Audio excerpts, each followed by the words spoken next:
इस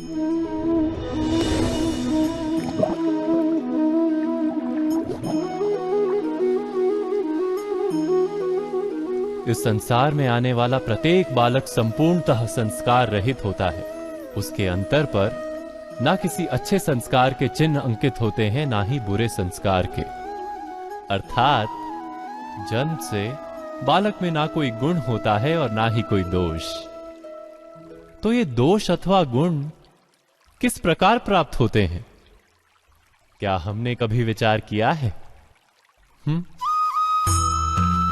जो बात माता पिता के मुख से निरंतर सुनी जाती है, वही बात उनकी संतानों के हृदय का संस्कार बनती है। जैसे किसी गांव में नदी तट तक एक पगडंडी बन जाती है केवल उस मार्ग पर बार बार चलने के कारण।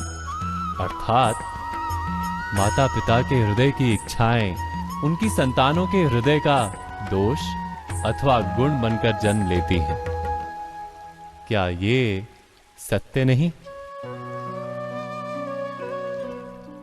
पर फिर भी जब उनकी संतानों में कोई दोष दिखाई देता है तो माता पिता आश्चर्य और दुख से भर जाते। माता पिता का हृदय ये प्रश्न करता है कि उनकी संतानों में ये कुसंस्कार आए कहां से। सत्य तो यही है कि माता पिता अपनी संतानों को अनजाने में ही कुसंस्कार के बीज दे देते हैं, जो उनके संतानों की हृदय भूमि पर कुसंस्कार का वृक्ष बनकर उगता है।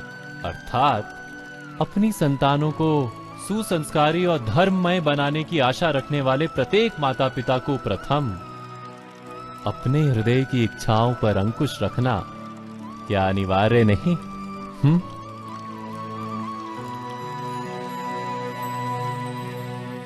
प्रत्येक माता पिता इस पर विचार अवश्य कीजिएगा।